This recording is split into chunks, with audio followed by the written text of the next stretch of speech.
Hi everyone, and welcome to Screams After Midnight, the horror movie podcast here on the Mild Fuzz Podcast Network. I'm Peter Bradley, and with me, as always, is Tim Vergulish. Always and forever. Oh, And that's ever, nice. and ever and ever. That's nice. That's lovely, Tim. It's lovely. Yeah. It's like an STD.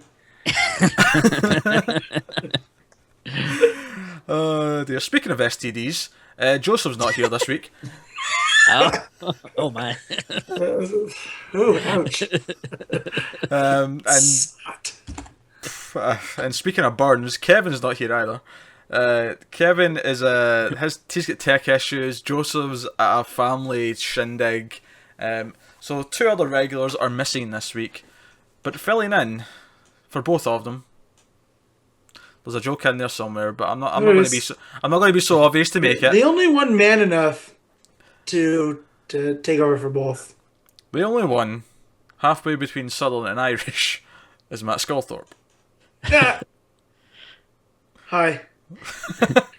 I'm filling in for two people, so hopefully I'm more manageable than the both of them combined. Oh, we'll see. We'll see. I promise I won't stop. I won't start. I won't stop. I promise I won't start yelling just racial epithets. That's nice. That's always good. That's usually Kevin's MO. Sure. We have to all hands sort of go on deck when we think he might go into his Asian accent, and we have to all like everyone brace yourself. This is about to get rough. All right, so this is the horror movie show here in Mild Fuzz. Every week we review a horror movie either from the past or the present, and this one's kind of a mixture. It's mostly present, but it's. As I'm about to explain, we're going to talk about Eli Roth's weird definition of the present.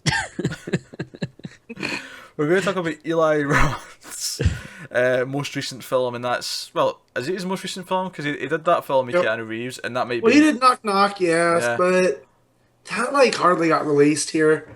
So I didn't even hear about that. Well, that's what. Well, we're going to talk about the Green Inferno, right? And the reason why, in terms of a release, this one's so weird because. It's listed on IMDb as 2013, right? Yeah. Which is now 3 years ago, right? However, typically when I'm counting release dates for movies, I never count if it's just festivals. I always go with the year where it got a release. Mass release. Yeah. And typically, and this doesn't come up too often, because generally speaking, it comes out in its own country first. But that's also my other rule, is that it's whatever when it was released in its own country. The reason why this one's murky is because it was actually released in 2014 in the following countries. Azerbaijan. Sorry if Azerbaijan. I've never heard of this country, so I apologise if I pronounced Australia. it wrong. No, Kazakhstan. So Borat got it in 2014. Brazil, Malaysia, Uruguay, Colombia, Chile, and that was up to 2014. What? It's a Pangea. Oh, he said India. What the hell is that? And they got it there in India. Oh god. So a bunch of random countries got it in 2014, but I don't think it was so much random as they were probably the only countries willing to take it. Well, if that doesn't spoil our thoughts on the movie, so yeah, it was released in the US in 2015 finally, and we've all had a chance to see it now. We're going to talk about it. Green Inferno, of course, is about a group of activists who go to save the forest / the people who live in the forest. Was it Peru? What did I say? It wasn't Peru. Chile, Peru, Uruguay, any of those. Deep Amazon area. Yeah. So Amazonian area. They're like a plane ride and then multiple boat rides. I think it was, if it wasn't Peru, it began with a P. It definitely began with a P. Right, I'm positive. Papua New Guinea. I'm positive of it. Anyway, so they go, and then it sort of becomes a tale of the tribe. And this is, even though this is almost an hour into the movie, I want to point this out.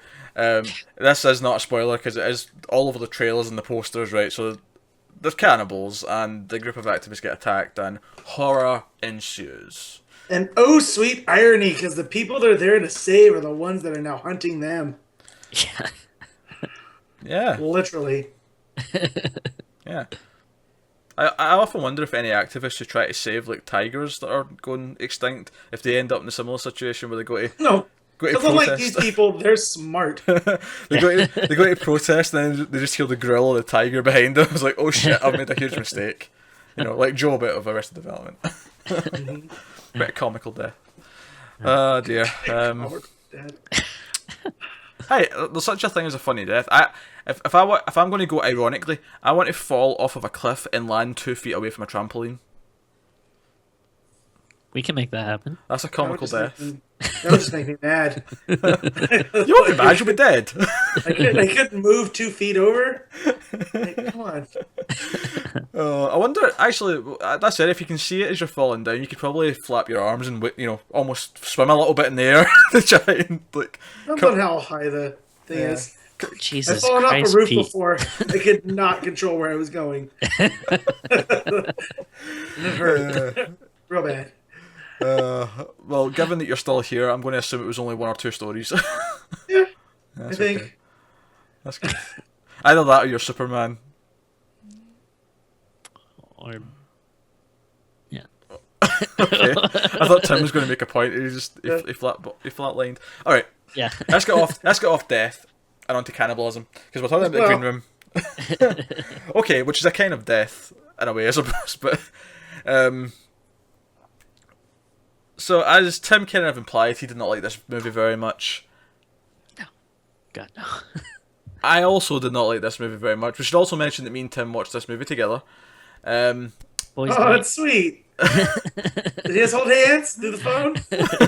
Yeah, I put them right up to the screen. Yeah, we had our hands up against the screen the whole time. It was beautiful. Matt, What's up? did you like the Green Inferno? I liked it in the sense that it was a spectacle, and I was the only person in the movie theater when it was released.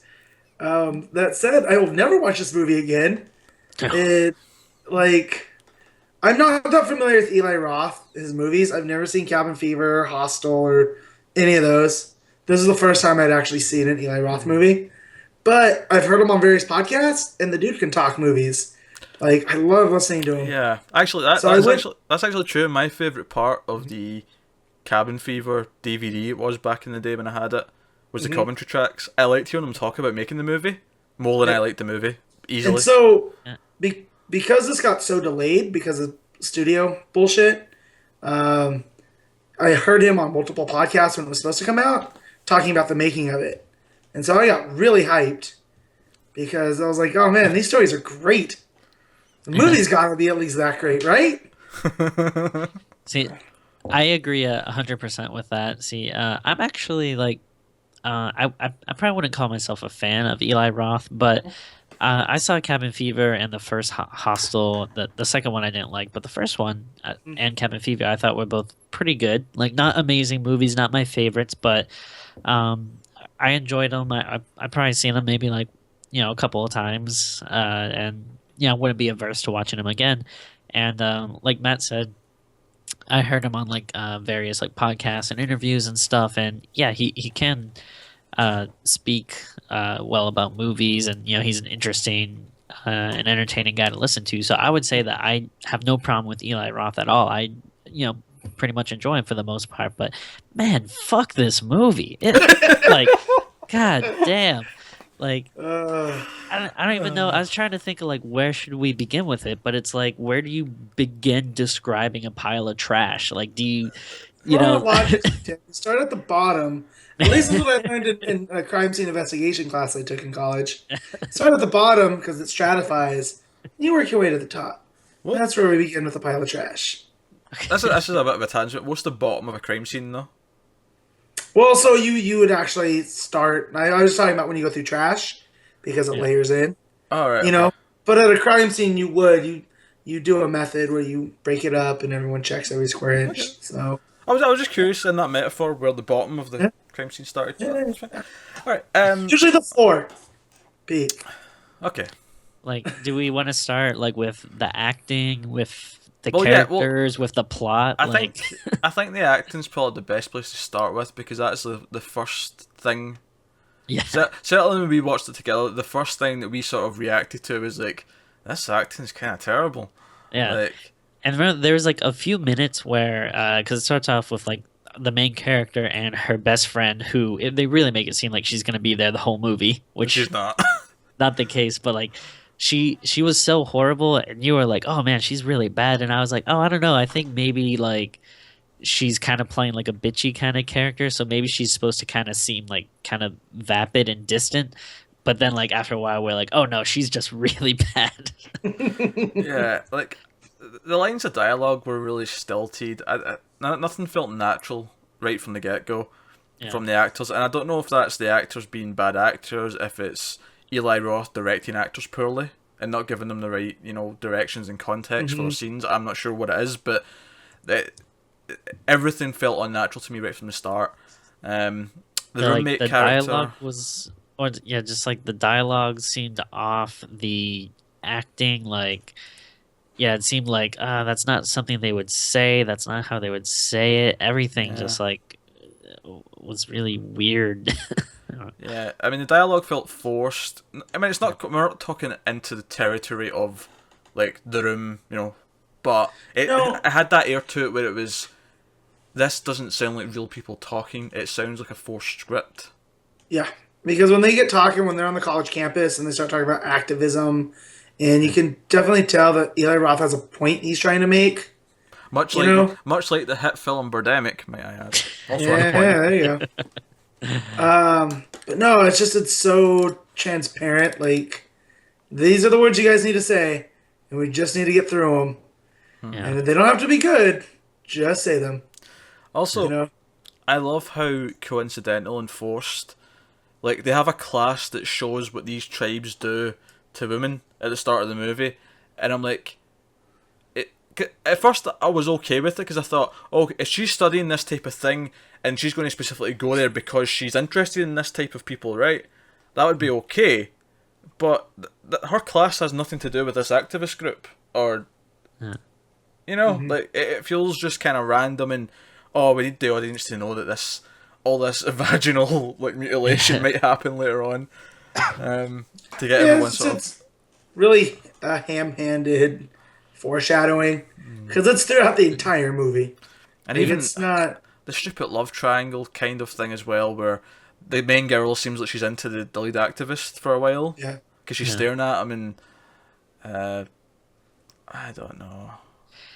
The whole activist group was like so strange because they like, except for the character Jonah, who actually liked, who was like kind of a nice lovable kind of guy, but he was He's kind the of big fat. guy, right? Yeah, so of course, Yeah. he's not gonna get the girl, but like everyone else in it was like so like mean and jerky, and it's like this is a group that's trying to do good and save the planet, but they're so like insular, and like this girl wants to join, and they're just like, are you sure you want to join? But Like, see, I feel that that's Eli Roth again being his like. This was about people that say they want to do good, and then when they actually get to do there, they don't know what to do. So it's all about the appearance of doing good, not necessarily doing the good. Yeah. So that's why I feel it attracts these egomaniacs. They're like, yeah, I want to save this rainforest. What are you doing? Did Yeah. I don't know if I said at the start, full spoiler warning, but I'm going to reiterate it. Are we? Yeah. Alright. Okay. I'm just going to reiterate it just now, I'm not sure if I did, just in case anyone complains. Yeah. But I full don't, I don't think spoilers. we didn't really spoil too much, so No, I don't think No. I have yet, but I just before we get to the meteor and shocking stuff later. Meteor. Saw what you did there. Dude, that's So here's another problem with the setup I have is that the main girl, when she's first presented with a leaflet for the activists, right, she doesn't seem really that interested. Because the guys try to convince her to go to this meeting, and she's like, maybe I'll think about it. Like she genuinely does not seem that interested. And then she goes to the meeting anyway. Okay, fine. But then she gets pissed off, and then all of a sudden she's committed like 2 days later to going on this plane and going Yeah. with them to another country to do this bullshit stuff. I don't get why she's so motivated. it was like a really weird setup that seemed like so rushed. Yep. Like they could have easily just had her like start off as an activist. Like that could have been totally fine. Do you know what? They didn't even need any of this stuff in the college. They could have started No. with them in the plane to the country. The movie Yeah. could have started there. Yep. Yeah, totally fine. So in the one way we're saying this is rushed, but the same way we're kind of complaining because it takes like 40 minutes plus to get to where the movie really starts Yeah. when they get in Yeah. trouble. So they do that Arrested Development thing where, you know, Buster would be sitting in the scene, but we'd not see him, and the other characters would be talking about him as if he's not there. Yeah. That scene happens in this movie. The main girl and her dad are sitting, and the dad even mentions like something about the roommate being untrustworthy or that Right. college is a bad influence or whatever. Then it goes to a 3-shot, and she's sitting there Yeah. in the restaurant with them. Well, I think you brought up a good point when we were watching it. You said like you don't know what type of genre this movie is trying to be. Like it never seems like it's fully committed. Like, okay, are they trying to go for like a serious like, you know, like horror movie with a message behind it, or are they trying to go like completely camp and goofy? You know, like And it flip flops so many times. 'Cause Yeah. yeah, there's it's some things that are clearly meant to be funny that kind of Yeah. are, and that's fair enough. There's other things that are clearly not meant to be funny, but they are. yeah. Right. And then there's stuff where they're trying to make it more serious, and it's the tone flip flops all over the place throughout the entire thing. And that's probably my biggest problem with it, is it doesn't feel like it's consistently toned, and because of that, so almost everything feels out of place because nothing Yeah. sticks together.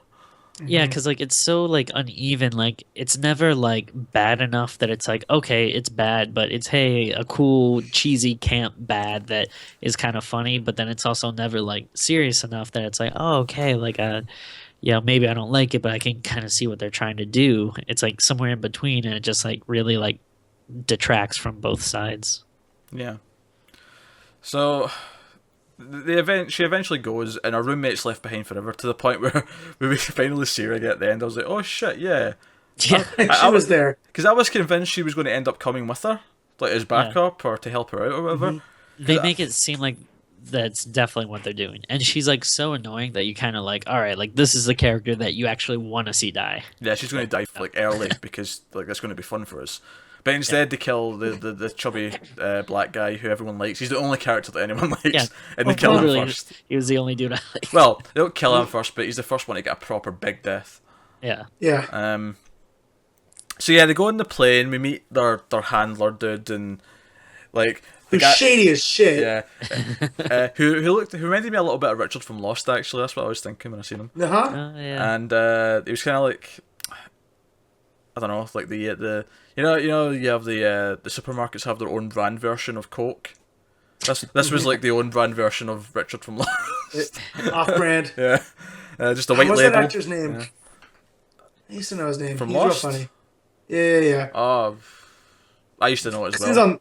Yeah. Yeah, because he was on the Tick. He was Batman Well Oh on the yeah. live action adaptation.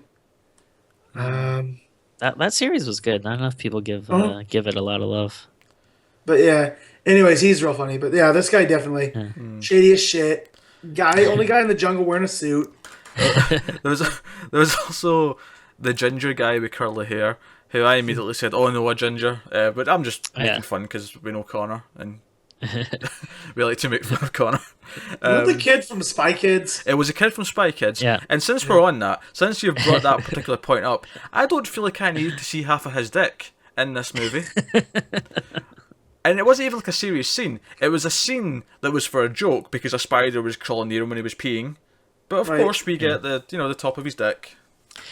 It's so it's really weird too because I don't know if I ever really saw that in a movie before. Because like you either see all of the dick or nothing, and like I'm not saying like I really wanted to see the dick. Well, but Tim's it's saying like, all or nothing. You have to be. yeah, either show all of it or don't show any of it. Like what? Like I don't know. Like you're forgetting Sarah Marshall, right? Yeah. Yeah. When he's vulnerable, right? It's all there. Like I don't have a problem with only showing the path that they showed, right? That's fine. That's sort of risque. It almost feels more risque than showing all of it in a weird way. Yeah.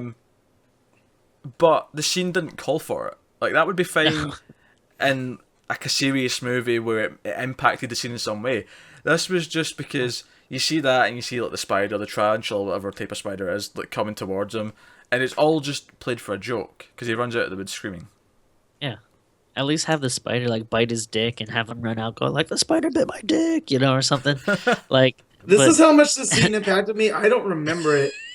Like, you guys are talking about it. I have no recollection. I don't know, of for the next 5 minutes of the movie, we were having discussions about seeing his dick. that was a thing. And actually, before we get that, I want to mention a scene after they land the plane. They all have breakfast and just whatever, right? Mm-hmm. But there's one scene in particular where they're going to the boats. They've got the 2 little canoes, right? Yeah. And they're going to, and they get off their bus or whatever, or their little carts, and they're crossing the streets through the crowd of like the native people to get to the boats. And for some reason, this scene is shot like it's in the middle of a disaster movie, and they're all running from something for their lives. Oh yeah. You remember this time? Yeah. Yeah. The camera's all shaky, and it's as if there's something really tense going on, and the characters all look terrified, as if they're in danger of being shot the entire time. But there's never actually any danger established. It feels like they're just crossing the street. Yeah, it's just like them. They didn't like trying... look both ways. It's foot traffic. But like, if you would have told me that like Michael Bay like guest directed that scene, like it looks like straight out of like Shia LaBeouf and Transformers. Yeah, like, that's what it felt like. You know? Yeah, except there's no giant robots chasing them trying to kill them. It's just them crossing the street. No. Oh dear. But I wanted to mention that because that scene in particular stood out to me as just being abysmally directed, or not even abysmally. It would have been fine in the right context, but for what was going on, Yeah, it was just so out of place. Although speaking of bad directing, at one point they see a cougar, I think it is, on like Oh yeah. on the side of the sort of the riverbank. Never comes back into play. Right. Well, you just see him later. But even then, it's like not really a thing. Yeah, he Yeah. pops up at Like the end. it doesn't. It literally doesn't do anything. It's like a landmark type deal. Let you know where she's at. Yeah, I guess, but That's the same cougar that was there Yeah. like 5 days ago. yeah, the reason why I bring it up though is because, and I said this out loud when I was watching it with Tim, is they all sort of look over and go, "Oh wow, like amazing, right?" And then he cuts to a wide shot, and I'm like, "Is that a big cat? I think it's a big cat, right?" And then he goes in a little bit closer at one point, but I was like, "Can we get a close up of what's on the fucking side of the river? I can't make out what the fucking animal is because you're not going in close." Yeah, it never like goes in close enough to actually see like And it's a not, good shot. and it's not like we were watching like an SD or something like that. It was HD. When It was It felt like they were filming and it just like appeared and they're like, oh Yeah. shit, like catch that, and then they're like, well, should we get a closer view? Like, well, we can't get that close, you know? Like, that's like probably what happened. Yeah. Oh well, I wonder if they rewrote that scene towards the end then with the cougar Yeah, goes up. that Just is because, CGI'd it. yeah, just because they Yeah. had that random one earlier. Maybe, I don't know. So they go and do their activist thing, and no one really cares about that. I mean, when you're watching this movie, you don't really care, right? You're waiting for the horror to start. Like, you're here for a horror movie. You're like, right, we're at like 35 Mm-hmm. minutes in now. You know. Basically, it's like they're trying to protect this village from getting like steamrolled. It's basically like Yep. Ferngully, and they have like this militia is coming out and trying to like basically just kill them in cold blood. But their weapon is their cell phones. They keep saying like, "No, your Ugh. cell phone is the biggest weapon." They just hold out the cell phones, and like the militia's like, "Cell phones." like you win this time, activists. I was expecting one to like clutch their chest as if they'd been shot and like Yeah. like lie back down because the cell phone got whipped out. Also, they they chain themselves to like trees and like bulldozing equipment and stuff, and like the militia tries to take them off, but they can't because they're all locked up. And then it's like, well, if they're willing to kill them, who cares if they're like chained up or not? Like, why is that like? Oh, well, Yeah, because they got to can't kill them now because Yeah. they're chained to a tree. They got to kill the main girl who's been given a defective padlock because Right. her father works at the UN, and that's like their smoking gun, as you were. She's making it way more convoluted than it needs to be. Yeah, it is. It's way more convoluted. But Well, they make it seem like they targeted her. The group did because her dad works for the UN. yeah, right? So she's a bigger deal. Except Roth doesn't go out of his way Yeah. to set this up Yeah, earlier. He because just you never get the impression that the guy who courted her, I can't remember the name, the chubby guy who's the likable Jonah. dude. Yeah, Jonah. Jonah. Yeah. Jonah, right. He doesn't seem like he was in that plan. It Yeah. seemed like he legitimately just asked her to go because he kind of liked her, right? Because he's got a crush, right? And that's the problem with this plan. And then I think at one point, the main prick says, and we'll understand why we're calling him the main prick later if you've not seen the movie. But he wants to, oh, you wanted to be a part of this, so I gave you a role. So wait, it wasn't the plan from the get go. You just you realized who she was, and then you formulated this plan. Yeah, like what was his plan before? Because she only signed up like 2 days ago. Yeah, it was like. So what right was he before. thinking of doing? Like, well, I guess Yeah. we'll all just get killed. Oh, thank God this girl came into our lives. Like, Also, What if they would have had bolt cutters? Right? yeah, which they probably do.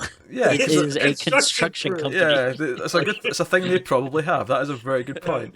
And also, I didn't get the impression that we're really blocking anything. Like, why couldn't the work site, like all the vehicles and stuff, could just go around them? Like, Yeah.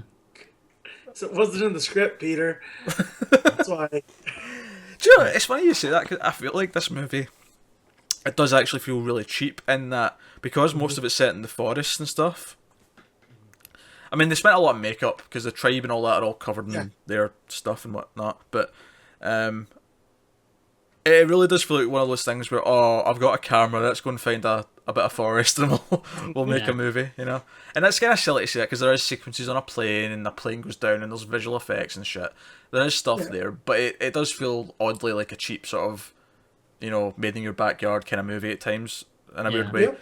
And I think part of that is down to either the direction or perhaps even the director of photography. Like, it looks Well- just a little bit cheap at times, and I think that is down to lighting more than anything else. Which feels It weird does. because they're in daylight, but there's still things that you do as a lighting person to. Well, Right. I could be wrong, but I'm pretty sure this was shot on location, It probably So- was, but so it should look Yeah. beautiful. Yeah, it like, doesn't really. Yeah, Well, they also so the local tribe that they found to play the cannibal tribe, all signed up to help make the movie. So they also took turns filming. Now I don't know if any of their really. yeah, I don't know if any of that footage got put in or if he just showed them how to work a camera. Oh, this Interesting. just made me realise something. Right, I don't want to speak about it just now because it's to do with the ending of the movie, but it just made me realise a question as to why only certain names in the credits had something. I just Okay, yeah, it yeah. just clicked. It just clicked. Alright. Let's fast But forward. yeah. Let's get to the cannibals. Right. Okay. Okay. Yeah, right. so So they're getting the plane plane goes down. back. Yeah, plane. So Oh, they it's get implied, back on the plane to it's go im- back to the U.S. It's implied later that it was sabotaged, but while it's sabotaged, it's a fluke engine failure or whatever. Plane goes down, and it's funny that we've mentioned Lost actually, because the back of the plane going and people flying out reminded me a lot of Lost. But they land very quickly. The one guy's got the beard. He's like the tech guy, who, to be fair, is not a horrible character either. He seems fairly reasonable. Yeah. And he's like, "Oh, Wait, if I get my also- GPS thing, we can." Alright, for help. also, sorry, just a weird thing I forgot to mention though. I forget where the college took place, but like, there's like 5 different accents in this activist group. Like, I don't know. There's some weird accents because some of them are really foreign. Yeah, I mean, I don't think there's a problem with different American accents because, I mean, at least the impression I get, and especially here as well, it happens is people travel all over the country for university and college. yeah. So that'd be normal enough. Like if there's like a southern accent and a New York accent and a. Yeah, I just like it's definitely not unusual in American colleges, to have people from other countries and stuff. But I don't know. I just thought it was weird and like such like a small, tight group that it was like, oh, like It was a this guy, this Benetton guy, ad. this guy. Yeah, Yeah, I mean, even when I went to university here, there was like, in one of my classes, there was like 3 foreign people, one from Japan, one from whatever. So it does happen. It's just you're right. For a close it's knit like- group, it felt weird that they were all. yeah. It just like I don't know, kind of like weirdly stands out. But yeah. After the plane crashes, though, we get to maybe my favorite death scene. It's 40 minutes in. Now, if there's one thing I will commend the movie for, the one thing I did like is sometimes the deaths and the gore. while over the top and funny, were So usually brutal. brutal enough to appeal to my splatter movie kind of taste because. But there's one here that is hilarious. Tim knows what I'm talking. Well, there's two here that's hilarious. There's two actually in this scene that are fucking hilarious. The first one is the guy who accidentally walks into the propeller and like, kills himself. Yeah. It's like the propeller's not even like going that fast, but it's still kind of going, and the guy just like kind of walks by and is just like, ugh. It's cool. It's like a really comical like, boink your head moment, except the boink your head moment happens to like cut into his head, kills him. Yeah. Are we sure he just wasn't doing that whole Luke, I am your father thing into the fan? Like Chris Farley did in Tommy Boy. He just got too close. Hey guys, it's gonna be really funny. Yeah. Oh shit, I'm dead. And then the second one, remind me of the second one. Oh, right, okay. So, the girlfriend of the main prick gets shot with an arrow, and she's, like, down, and she's bleeding, and the main prick, rushes down to her and, like, sort of starts to help her pick her up, and she's, like, saying, we're going to be okay, I'm going to get you to safety, come with me, in mid-sentence, another arrow goes through right her head, or her neck, I can't remember if it's her head or her neck, but it just comes in, and it made me burst out laughing. Yeah. Like, and this was where I realised, even though the movie had a lot of problems up to this point, and we were criticising the shit out of it, and we realised we didn't really like it, this is where I realised just how bad this movie really was, because all of this death, most of it was making me laugh, and I don't think that particular one was meant to be funny. Yeah. Right. I thought that was supposed to be an oh shit moment. It's meant to be a shocking, out of nowhere death, and instead I just laughed because A, the timing, B, his reaction just felt kind of comical as well, and they all go running and they all get darted with sleeping darts, and it was weird that the tribe is like, hey, let's dart everyone except for one person.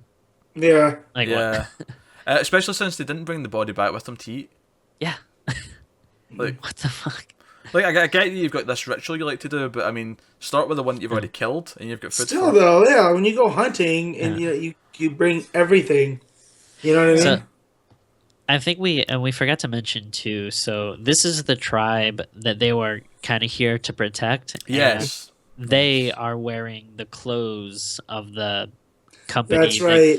They when they were doing their whole activist bit, they had to dress up like construction workers to get in there. Yeah. Mm-hmm.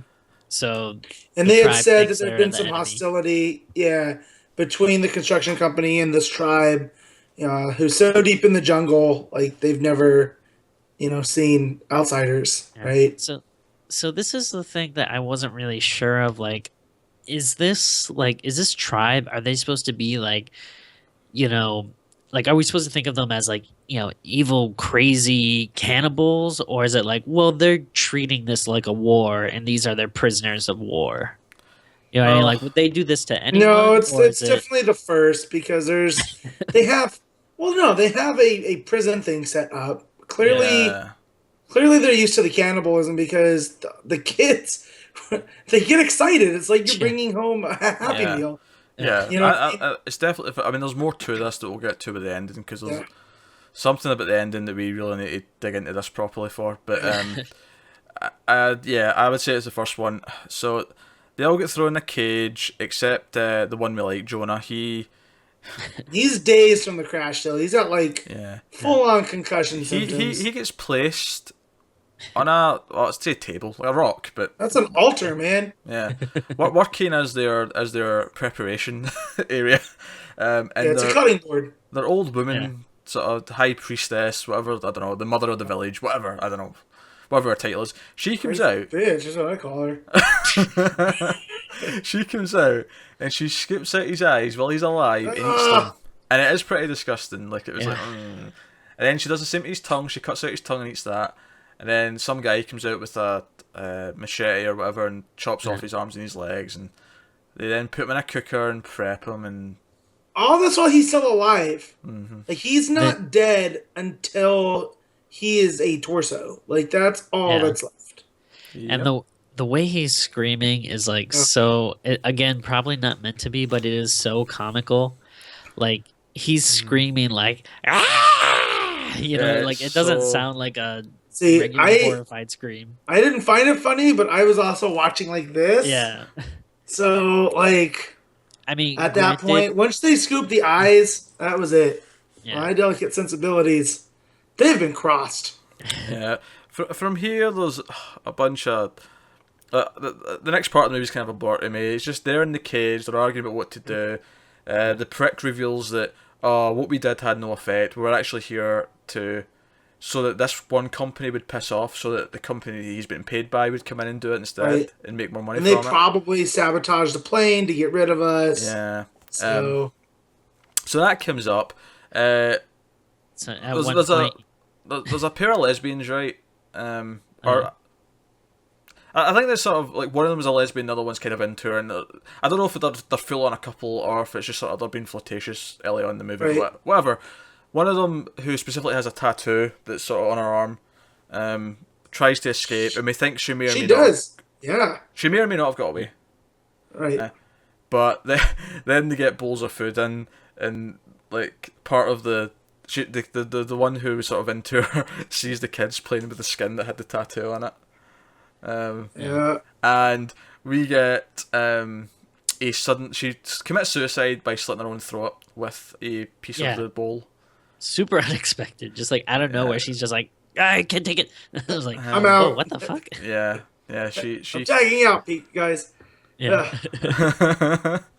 that came out of nowhere. I've seen scenes similar to that in other movies. But again, this one tonally so over the place that it was like what? And I don't know if it's before or after this, but we need to talk about a scene. Probably the most surprising scene for me and Tim, I think, when we were watching it. Because they're all chatting in the cage about the plans. And I don't know if it's before or after the throat slit. It was probably before, but maybe not. Yeah, I think so. But they hear some noise and he looks over to the corner of the cage. And the main prick, as I've been referring to him, the guy who's the head of this group that knew it was all a setup and is just completely unredeemable by this point, and even more so after what I'm about to tell you, he's sitting in the corner, jacking off, in broad daylight whilst everyone else in the cage is there. And he's jerking it hard. Yeah. The sound effects that they use, he's going at it. He's going for it, and he's even talking to people while he's doing it, which... Yeah. Well, how do you have an argument with someone about having a wank while you're currently having a wank? And you don't. Like, that's it. His explanation is so like not an explanation. It's just like, oh well, everyone knows in times of stress the best way to relax is to release endorphins. So it's like that's not like. You're not gonna jack off and instantly be like, "Oh, I know how to get out now." Like, here's the thing: there's people trying to eat you, and you still manage to get it up. Yeah, like, what about this situation is remotely a turn on? Yeah. Right. What about it? Like, none of it is. No. And even if you believe this, even if you thought this would help, surely you would tell this to everyone first and maybe get some sex out of it. Like say, oh, we both need to feel this relief. We might as well do it with each other, because at least... See, when you first brought that up, I thought he'd be like, hey guys, I'll be in the corner jerking it. If you guys need me, just don't touch me. I'll be fine. But no, he just sits in the corner and goes at it, like a beast. just cause. Ah, dear. So the main girl, and actually I should point out, the main prick, while Jonah was being eaten, said, well, at least they picked him first because he'll feed them for longer. Yeah. This is such a weird character. He's... Like, why are you like this? Right. Who Who did this to you?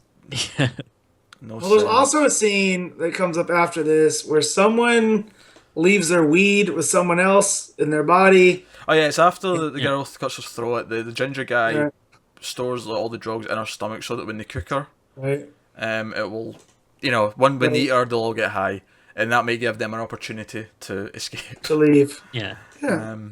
Which is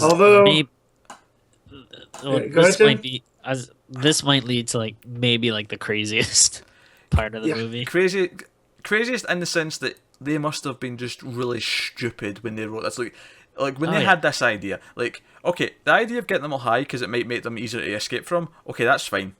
That's fine, right? But then you have a montage of them all acting high, and then Yeah. you have them get the munchies and come and eat the ginger guy alive. So he's trying to escape, and as he's escaping, like they start running after him, and I believe he yells like, "Oh no, they've got the munchies!" And then they start Yeah. eating him, but not like cutting parts of his body off and cooking him, just like fucking straight up, like zombie. Yeah. yeah.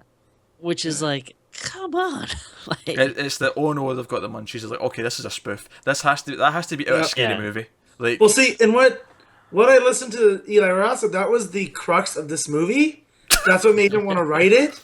Is what if cannibals got the munchies? okay. okay, So, first of all, I don't know if he was saying that to be funny or if he really meant it, but yeah. that under no circumstances should be the genesis of a movie, right? No circumstances. Yeah. Which I would say, if this was like meant to be like full on, camp spoof, crazy, cheesy movie, Yeah, of old cannibal That- movies. Yeah. yeah, that's certainly fine. Like, in fact, that would probably be pretty cool to see in the right, kind of movie. But it's so out of nowhere, and again, the tone keeps shifting between whatever it's trying to be that Yeah. it's like so weird. Yeah, also it's around all this, the main girl, she's been selected. They bring all the females out when they're all still alive, and Yep. the was it the crazy old bitch you called her, man? she, Yep. she sticks a claw or a rock or whatever up all of Oh, their yeah. up all of their vajayjays, and I guess it's implied that the main girl's a virgin because she bleeds. Yeah. Right. And that's, she's perfect for our thing. Although the point I brought up with Tim, Well, she hasn't become a woman yet, right? Because Yeah. they talk about certain tribes around the world to denote womanhood.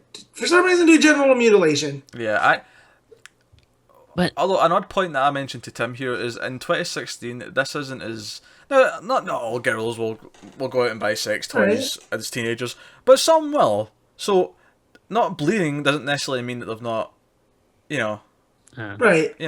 I'm just This means that it's all intact still. Yeah. Is the point of that. yeah. But but at this point they've painted her white and they've stripped her down, so there's some casual nudity here or there, and Yep. they're going to do some whatever. And Want to hear a fun fact about that actress? She married Eli Roth after this. what? okay, And then she's also in Knock Knock. She's Are you one of the talking- girls that torments Oh, Keanu shit. Reeves. are you talking about the old tribeswoman? No, Okay. that crazy old bitch. Yeah, so the main girl who was iffy at acting, although not as bad as a lot of the other ones. Yeah. Yeah. So now I know what I'm doing wrong. I need to put a girl in my movie, strip her naked, threaten genital mutilation, and then pop the question. Mm-hmm. Alright. I was Oh, just man. starting off with the future. That's fine. Okay, that's fine and well. So yeah, then the bearded guy sort of gets out with her and they're on the run. He eventually gets captured again and gets eaten by a lot of CG things. Yeah. Oh yeah, And we're really obviously CG, which took me out of that it. was, But I do want that to was mention... horrible. Oh, yeah, I can't. I'm surprised that like you can even have CG that bad in 2000. Well, I Yeah. guess it was 2013 at the time. Yeah, that's really good, Tim. it's a good Yeah. point. Still fiddling. That's a good point. It's 3 years old at this point. But I want to mention a scene where they're next to the river, and the bearded guy steps over onto another rock, and then she supposedly tries to jump, but it looks like she just jumps in the water on purpose. Yeah. It's like one of these things where I think it's meant to look like she tries to jump and then doesn't quite make it and falls in the water, Right. but instead it looks like she just steps into the water and goes right under. Right. It looks so shit. Well, like it was really strange because there was like kind of like a little bit of a waterfall, like not like a huge waterfall, but the way it was shot was at first I thought that she was on top of the waterfall and was going to jump down into the river below, but it's like no, the waterfall's in the background and she just like steps into the water. She steps wrong. Yeah. Yeah.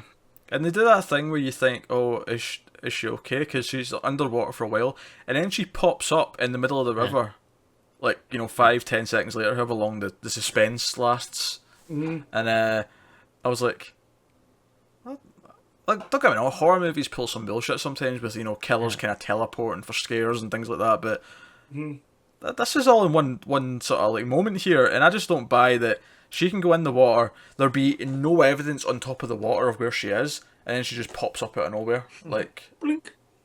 Like Rambo. Yeah, Like she was waiting for it. exactly. Except she's screaming and blah blah blah blah, and Right. I don't know. Well, she's also so those two escape, but they leave. What'd you call him, Pete? The main prick. Yeah, the main prick. Yeah, but they leave him back there for his fate, right? Yeah, he's just in the cage and Right. whatever. And then so the guy gets eaten by the CGI things, and then she's sort of running about. But at this point, the militia and whoever the new contractors are who are coming to destroy everything, they sort of run, and we see some fight scenes with them shooting the natives, the tribe, and all that.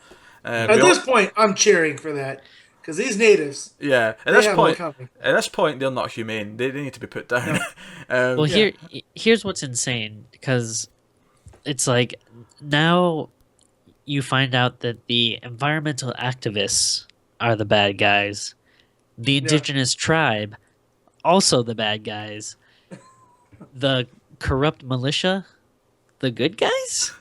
Kinda. I guess it's like That's what's so weird, right? Like they want to spin this as it's just a different culture. They're cannibals. This is not personal, right? Yet they do this because they're dressed as the militia guys or as the contract guys, and now they're blowing away these tribesmen who I've grown to hate because they're savage and brutal, and I'm supposed to cheer.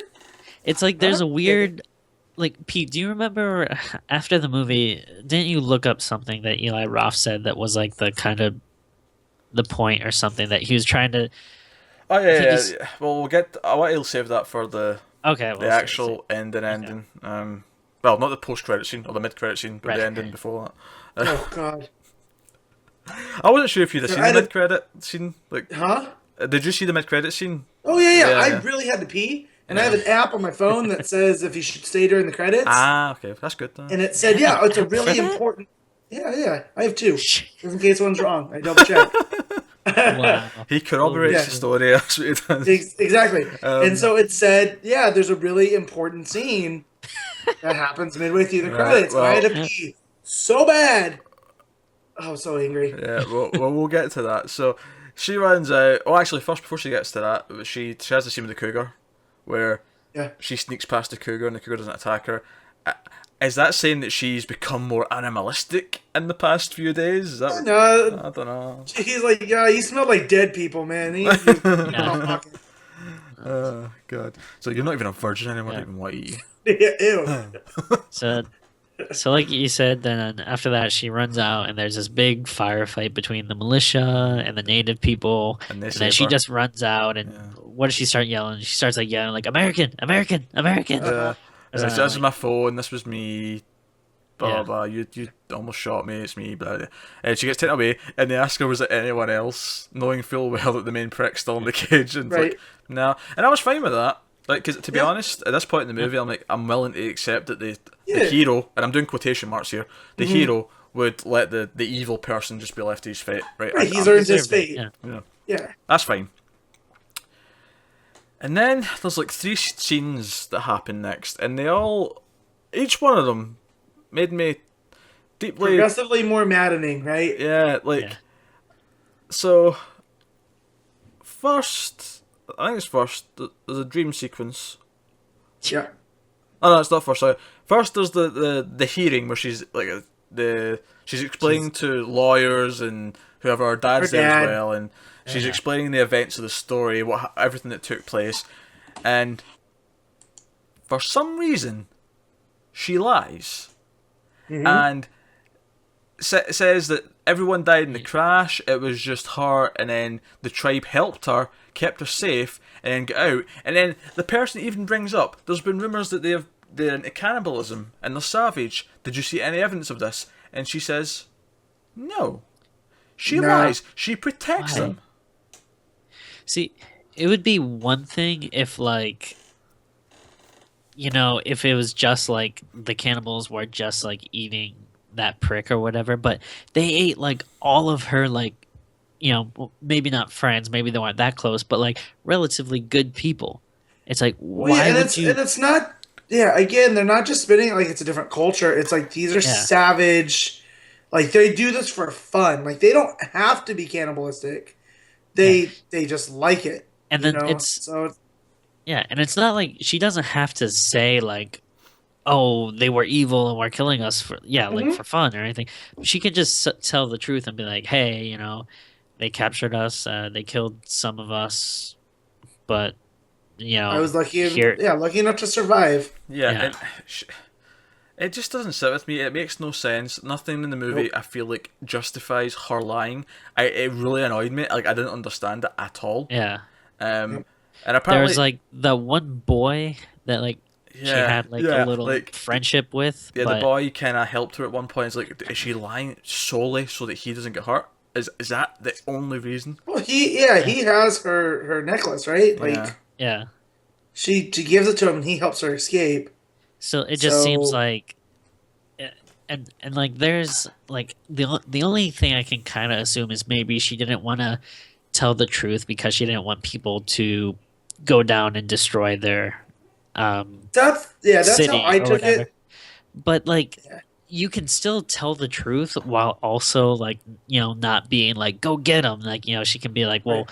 here's what happened, but you but know, here's the I thing. don't think we should retaliate or whatever. She's a terrible anthropologist. After everything that happened, though, It's a good point. What's her major? after everything that happened, I don't buy for a second that she doesn't hate them Yeah. at the Yeah. end of this movie. I don't buy it. I just don't buy it. I don't. And Eli Roth has said, or I don't know if he said, but some people, I think he did say, it was something like it was meant to be a commentary on like social justice warriors, like non-budging, like it's like one-sided, like they have their mindset and they're sticking to it. And I'm like, but I never felt like she was that. It wasn't her that was the one that was mindset. It was the other activist. She Right. sort of tagged along. I don't. Yeah. If that Exactly. And even them, even a social justice warrior who's a prick who will not budge from the position and is saying we need to save these people. Once they try to fucking eat your dick, yeah. you're going to change your mind. Right. Yeah, if that was your whole point was trying to do this thing about social justice warriors and stuff, it missed the mark so much. I don't think anyone would have gotten that out of this movie. No. Right. Because there's a way to do it, and he just did it wrong. Yeah. Like, Like that's a very valid like that would have been an interesting point to make in a movie because you know that's not a point that we you know see very often. But this did not make that. And it's a very relevant thing to bring up. It's a very prevalent thing right now Yeah. in the world, on the internet specifically, you know? yep, keyboard warriors, they great. Yeah. But it just comes off as weird, confusing. It does not make sense, and not in a good way. It's not like, and I know you don't like David Lynch, Matt, but it's not like when David Lynch does something weird and you go, oh, I'm intrigued, what does that mean? Like, it's not Yeah. like that. You're just going, no, this is bullshit. The character is clear. No, I yelled again. I was like the only person in the theater. I went, "Are you kidding me? Like, there's no way." Right, and then we get a nightmare scene. Which at first I thought was like, oh, was the whole movie a dream? Yeah, I thought that for a second as well. Because she's walking down, like, the corridor in our college, and the main prick shows up behind her, and you're like, wait, what? And then he has like a demon like face Yeah. and tries to bite her, and then Well- she wakes up. Well, it's like that main, like their main headhunter general guy, right? Yeah, It's yeah, kind of him. yeah. But That's how it's like. I just remember his mouth going sort of like demony. Yeah. And then she wakes up, and it's kind of the last scene of the movie, and this is why Tim thought the whole thing was a dream, because she goes to her window and sees the activists outside, but then you see them closer, and they've got the main prick's face on their Yeah. shirts. Like I he's think- Yeah. he's become this like Order. martyr, yeah. Well, I could be, I might be misremembering it, but I feel like they were either chanting or maybe someone had a sign that I think the guy's name was Alejandro, Mhm. and I think someone either was chanting or had a sign that said "Free Alejandro," which made it sound like he was being held like a political prisoner. I'd have to go back and check. Those cannibals It's not worth did it. Not not worth seem it. like those cannibals did not seem like the kind of people who would hold Hold Uh, him. a political Yeah. prisoner. Yeah. You know, Well, like that's why it was so confusing. And again, Right. I could totally be misremembering it, but I feel like there was something to that effect that made me kind of be like, oh, and is that? then that's when the movie cuts to black. It's like it's trying to make this poignant Yeah. point, and it just I'm like, what the fuck point are you Yeah. trying to make? This is convoluted as shit. And then before we even get to the post-credit scene, in the credits, Couldn't the believe actors it. have their Twitter handles in like a third column. You know, you've got your character names, your actor names, Twitter handles. Mm-hmm. Which is just like, what? Like, has it really come to that? Like, The world's ending. Oh dear. Twitter handles are in credits. Although I did mention because we were speculating why only certain names had them. I'm kind of realizing that maybe the reason why a lot of people didn't have them is because they were from this tribe in the middle of Right. nowhere, and they probably don't have Twitters. Right. I feel like it's so it's especially dangerous though, like because the movie was so bad. Just putting the people's Twitter handles, it's like they were daring people to be like, "Come on, tell us we suck." Like they're Yeah, making but- it so easy for you. Yeah, the rocky road that it got there, I think they were just happy that it got released finally. Yeah, So I don't think, it it just I don't know. It just feels like so self indulgent. Like it's like, I mean, you already got like your name on a movie screen. You really also have to be like, oh, and now like come like it's not enough that you saw it. Come tell me how great it was. Like, like I don't know. It feels cheap and stupid. Fuck So, that. That's bad. Yeah, I don't like it either. It's stupid. If you want someone's Twitter or website or Instagram or anything else, you know what? You know their name. Go fucking Google their name. You'll find it in seconds. So pointless. Yeah. And me and Tim almost didn't see this last thing we're going to talk about because, like, we not for a second did we think this was going to have like a mid-credit scene. You gotta get the app. And we were just chatting, and then all of a sudden we noticed something, and I was like, oh, "Wait a minute, what's going on here?" Starts off with a voiceover. It starts off with a voiceover of a woman that we don't know. Yeah. She implies that she's the sister of the main prick.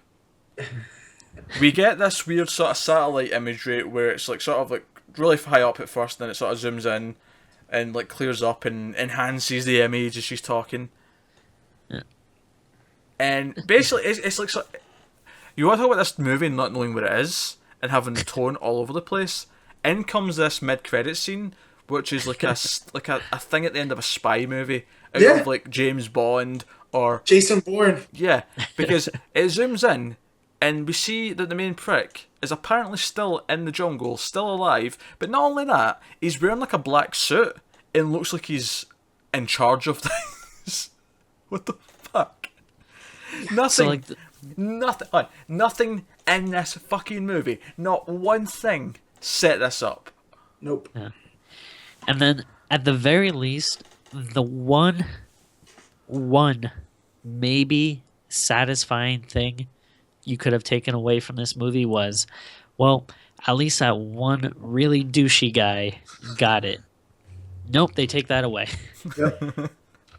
No, even So the one guy you would have been happy to be like, okay, well, at least that guy died. Nope, he actually got like the best out of it. Well, that's right. You're saying like the Twitter stuff is self-indulgent, but I think this is even more. This is assuming that you're getting a sequel, Oh, yeah. Oh, right? God, to no. clear this up, and it's not happening. Like, What would the unless he- sequel be?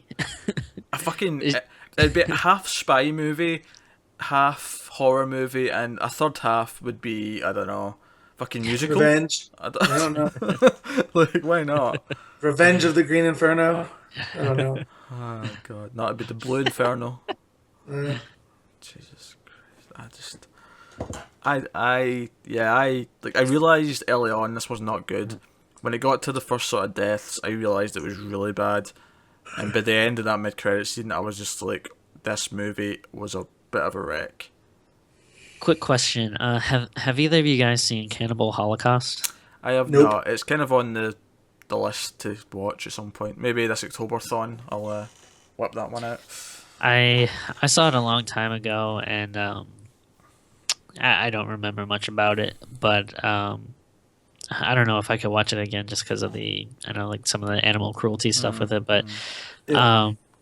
but it is like talked about like as a classic horror movie, and I think cannibalism is something that's kind of interesting and could be utilized well in a horror movie. So I was actually pretty excited for this. I thought this was going to be like a cool nod to that like 70s cannibaloid splitation if that's a word. But No, there was, because the Italian community, filmmaking community, they did. 'Cause you have like Cannibal Ferox, and there's like a whole bunch of yeah. them. I've got what have I got? I've got Zombie Holocaust, which Yeah. is a cannibal movie.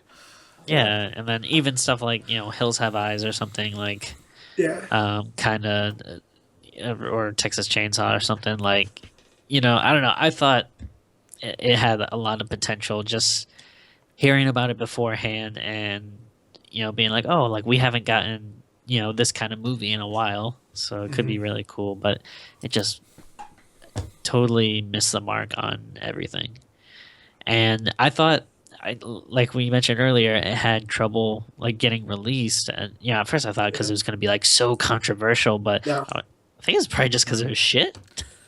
No, studio politics stuff came through, and a new studio head took over and didn't want to distribute it because it wasn't his project, and then it got lost, and then He also probably watched it. I was like, ugh. Now, just before we wrap up here, I do want to say one thing. Right, just in case anyone who watches the video version of this on YouTube tries to call us hypocrites because we have our Twitter handles on the video. Look, we're on YouTube. The Twitters are a way to communicate with anyone who wants to, chat to us or just pay attention to whatever crap we're doing. They're not movie credits. There's a difference. A movie's supposed to have an element of prestige and like it's supposed to feel like there's talent and money behind it. We promise none of that on this. So that's why I'm here. so yeah, so I'm not accepting that as a complaint against us. But yeah, let's get to ratings then, and God, let's go with eyeballs. How many eyeballs out of 10 are we going for this week? And That's gross. I'm kind of pissed at Joseph and Kevin for Yeah. missing this one because, god damn it, they dodged the bullet. Matt, how many You know eyeballs? how I feel about Teenage Mutant Ninja Turtles, Pete. Well, yeah, but I didn't make you go see this one. No, but still, Matt, man, don't go to me first. I don't know how to judge horror. Like, all right, okay, I'll let you stew on it. All right, Timmy, okay, how many eyeballs out of 10? Well, the acting was horrible. There wasn't a ton of CGI, but when there was some, it was awful. It was completely uneven. It was never serious enough to be good and thought-provoking and entertaining. It was never cheesy enough to be like funny or so bad that it was good. I honestly don't think that there's any part of this I liked, and I like some like cheesy shit, and I've given like decent scores to some movies I'll admit are pretty bad. This movie, If you don't believe Tim on that statement, go back and watch the previous 30+ episodes of this. You'll find some oddities in there, I promise you. I was think the last one I was on was The Visit. He gave it a higher than. No, maybe Oh, it no, wasn't. it wasn't a visit. He hated the visit. Tim hated Yeah, it. that's right. He hated it. The Visit was the only one I wasn't on, but thank God I wasn't, because that movie would have incurred my That's wrath. right. I felt it. Honestly, though, I did like The Visit more than this. Just to put it in perspective, I think the lowest score I gave last year was to The Gallows, which I don't remember, but I probably gave it like a 3 or a 4. Mm-hmm. Uh-huh. That movie was really awful, but if it was on in the background while I was like cleaning or something, I wouldn't mind leaving it on, and I might look on a few scenes and be He's like, at oh, that, least that was the main okay. character halfway through is just a dick, and you kind of appreciate his Yeah, dickishness. Yeah, well, Yeah. I would agree. The Gallows is a better movie than the Green but Inferno. the, I would agree I'm with that sentiment. I'm just trying to give a perspective because I would say like if for some bizarre reason if that was on somewhere, maybe I might watch a few scenes or leave it on if I was doing something else. This I would turn off at any chance. That's why I'm gonna give it the lowest score I've ever given anything, which is a 1.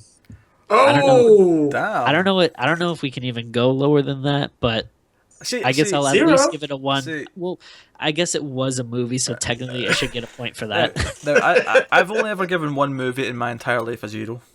Which was Scary Movie 5 was the movie I gave a 0 to. fair enough. Makes sense. I would even go as low as a 1 with this. Now, while I agree with most of what Tim has said, the simple fact is I've given worse a 1. So I can't put it... there's a scale. And I have to abide by the fact that the one means Birdemic. Right? Right. Right. Birdemic, though, I can at least get the... Well, you I can. could at least get some enjoyment. Yeah, but you can. But you know that on a Technical. objective level, Yes. it's worse than this, right? You know, if you say Birdemic enough, that director wants to do the podcast. So, just warn you guys, don't keep saying it. Fuck. I would have him on in a heartbeat. I would enjoy that. Me and Timmy will just interview the director of Birdemic for like 5 hours. Yeah. It'll be the best. It'll take that long to go through everything in that movie. You know it wrong. I'm going to have it on and I'm going to go frame by frame and ask him questions about it. It'll be spectacular.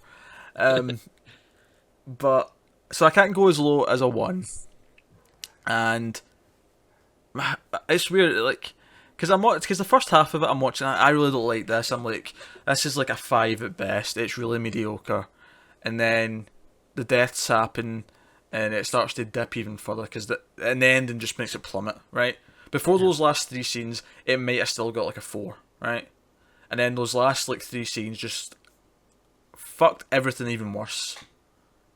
And made it plummet hard at the end. So I've debated actually quite a bit between 2 numbers for this one. Ultimately though, I have settled on a 2 out of 10. And the 2 Even out that of 10 I feel is a little generous. well, no, I'll tell you what the positives are, Tim. Okay. Right. First of all, the sound mixing wasn't as bad as something like, say, Birdemic, right? Right. And then the other valid point is I at least kind of like... The craft services were good. Aspect ratio is up to par. Hold on. I kind of liked, Jonah was a likable character, right? Yeah. I didn't hate his guts. Either do the cannibals. Right. Oh. There was some unintentional humour, which did make us laugh. Admittedly, we were laughing because what the fuck is this movie doing? It is so terrible. Right? Yeah. Had I watched that alone, I probably wouldn't have laughed as much. But watching it together, we had some laughs out of it.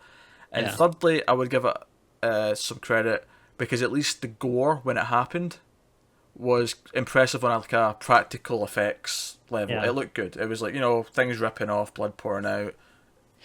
I'll agree with that. And if push came to shove, I could maybe go as high as a 1.5. But I think I would have been at least watching it with you, it was entertaining.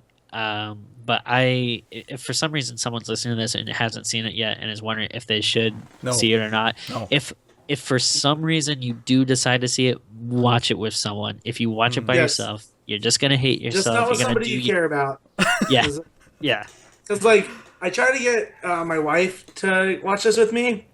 So I don't want to go by myself. That would have ended in a divorce. Oh yeah. I know, and so I left it. Some movie theaters actually had people with papers outside just for like those situations. And I was like, "Yeah, I'm glad you didn't go with me because not only was it not good, it would have messed you up big time." So Whereas Matt, I'm pretty sure came in, hung his hat up on the little hook that I'm sure he does, like the Flintstones or whatever, Yep. and is like, "Honey, what's for dinner?" I'm sure Matt was peckish when he came home. Oh man, I went and got lunch right after. I went to an early show. Pete, do you remember when I started just scarfing down pizza while we were watching it? Tim, we remember more of the times that you don't eat pizza than the times you do. But All it was funny right? though, because he had pizza on standby, right? And he didn't eat for the first half of the movie, and he waited till after the Jonah eating scene.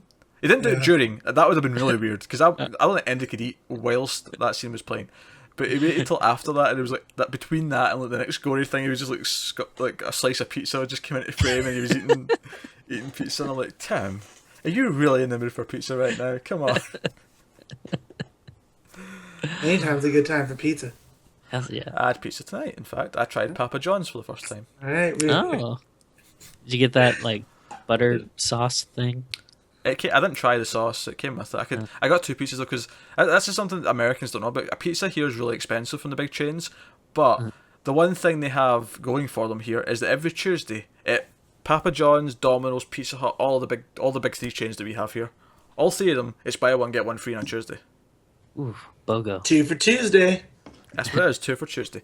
And so I ordered 2 pizzas. I ate one earlier. I'll have one for tomorrow. I enjoyed it. I would say it's pretty similar to Domino's, which means to say I like it a lot. Though I tried a topping that Domino's don't have, which is the chili powder on one of them, and I really enjoyed that. I think we have that in the States. What is going on? I really enjoyed that. Hey, Tim's on the podcast. There's a good chance, there's like a solid 40% Tim, chance. what are your feelings on goats? Oh, I love them. I can't get enough of them. Oh, speaking of goats, at one point during this movie, it cut to a wide shot of a field or whatever, right? And Tim went, "Oh, is that a goat?" I got pretty excited. Because there was an animal standing. Tim Vargulish never disappoints. You latch on to what you can in this movie. You gotta look for any small respite.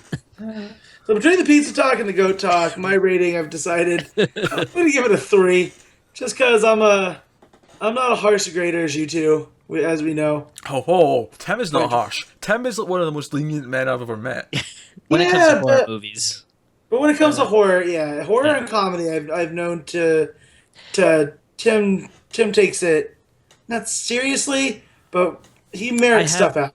I have very specific tastes. Yeah. That I can get very opinionated about, I guess. I got you. Yeah. Pizza, goats, and horror movies. Yeah.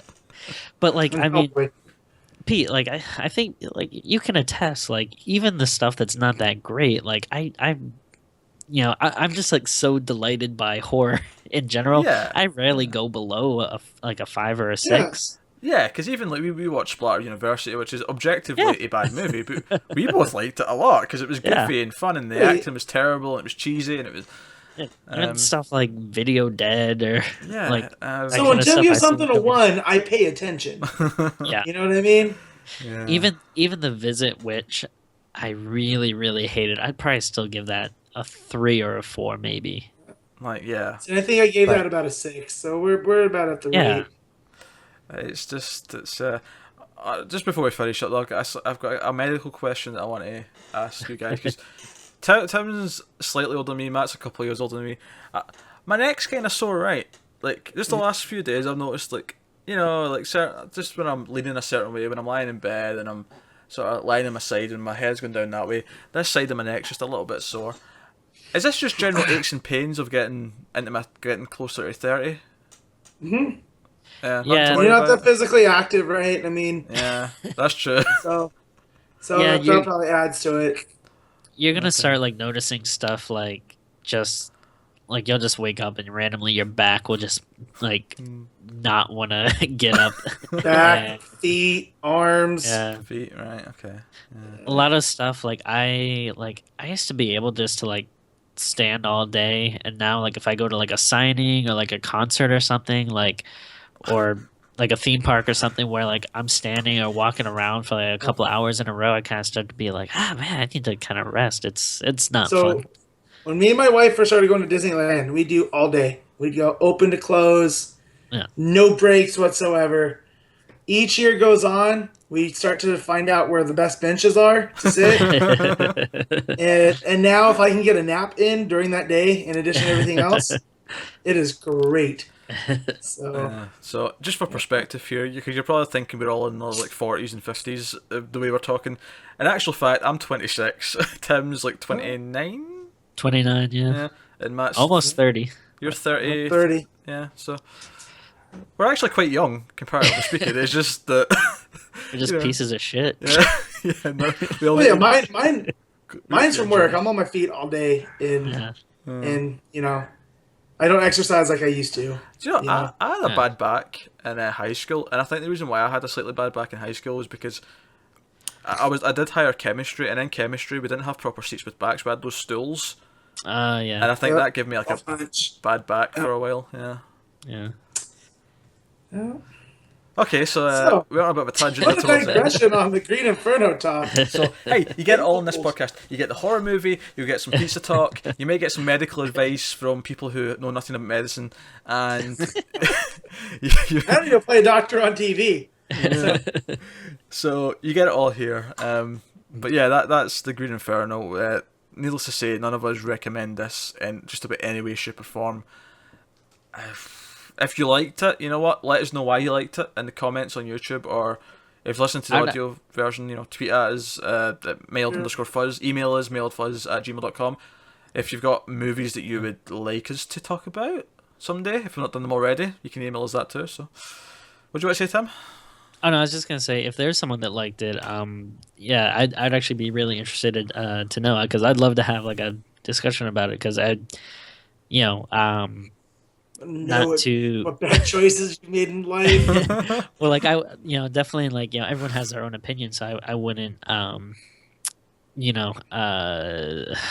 to we'd be civil about it, but I would just be like really interested, because I did not like it so much. I would just be interested if someone did like it, like what they liked about it. And if Eli Roth does get a hold of this, just know I like you as a man, dude. I don't want to be harsh on him. I like him. I like his first two movies. Just movie. It's kind of not to the exact same extent. He's Shyamalaning. It's kind of you didn't start very high, to be honest. Well, but it's kind of similar with me and Guillermo del Toro, where I like him as a person way more than I like most of his movies. I don't hate his movies like I hate this. Like, don't get me wrong, the quality's like so much higher. Tim, you dug Crimson Peak, right? I adored it. We're copacetic on that. Okay. Nah, Crimson Peak. I might bite my shite. All right, let's go before I lose a guess. But I get what you're saying real quick too about Del Toro, though, because I feel Del Toro is one of us, and like we could have him on a podcast and not even talk about his movies, just talk about whatever he'd want to talk about. Yeah. And I mean, eventually it would get to movies, because that's his thing. Honestly, that's kind of one of the things I hate about when people have guests on their podcasts or whatever. I hate when they focus just on what they've done. I actually kind of just want them to talk about the general stuff. I want to hear their opinions on what's going on. The news, What's Guillermo del Toro? He just got on Twitter maybe a few months ago or something. But his Twitter is really great. Like, he always tweets about like comic works or books or movies that he finds interesting or was inspired by. Maybe that's why he's not got enough time to actually finish a project that he announces, because he's too busy reading comic books and watching other movies. And not making video games. That's not his fault, though. Fuck Konami. Alright, we've tangented well enough. I think even without all the tangents, this might be one of the longest episodes we've ever done of Screams After Midnight. But here you go. So that's Eli Roth, The Green Inferno. I've already plugged the Twitters and the emails and comment sections, so you can, of course, find the rest of us elsewhere on the interwebs. Matt, where can the good people find you?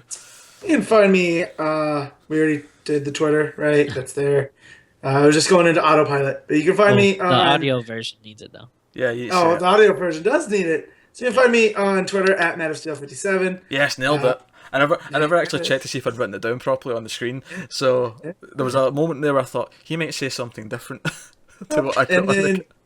You can also find me on 1.21 Gigawatts with Peter. And on Seth Happens, the Malfa Star Wars podcast that occasionally Tim pops up on. So. Yeah, and that podcast is much like episode 8 being delayed.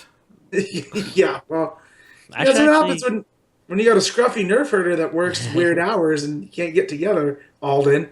Oh, I actually need to Oh. pop up on an episode because I wasn't around for no. episode 7 talk, so I don't think I've gotten to Once, Yeah, voice my that yeah, opinion that on ep- once, that epic 3 hour review that we yeah, did. Still once we wouldn't get have back made it. together, we'll send out the Tim signal. Oh, Yeah, it's a giant goat that you shine in the sky. Timmy, where can people find you? Any social media is at Tim Vargulish, and check out my comic book stuff at facebook.com/goatmancomics. Cool. You can, of course, find me at Wibble89 on the social medias. You can find me on a bunch of other shows here on the network. If you're on YouTube, of course, you're on the Movies channel with the aforementioned 1.21 gigawatt stuff. Jump over to the TV channel, check out all the weekly reviews we do of TV shows over there, and our almost cancelled brand. And also check out the video game stuff on Mailed Fuzz Video Games. Of course, all that stuff's also on iTunes and Stitcher and all that stuff if you like your audio stuff. Sticking with the video games for just a brief second, because this one's important. We do stream the podcast 1080-bit live every Saturday, 7 o'clock UK time. That's 2 PM Eastern and 11 AM Pacific every Saturday. We do that live, so if you want to come in and chat to us about video games while we're talking about them, you can do that. Maybe one day we'll stream this live too. Probably not on Twitch though, because that's specifically video games. But you can do that. But of course, you don't care about any of that. If you're only here for the movies, if you only subscribe to this on iTunes and none of our other shows, if you're on the YouTube channel and this is the only thing you watch, that's okay too. We appreciate it. Just show the show some love. Give us a like, comment, share it out, whatever it is you like to do. But that helps us out immensely. We thank you so much. Keep watching scary movies, and we will be back next week with another forgotten horror movie from 2015 that we missed. So we'll see you next time.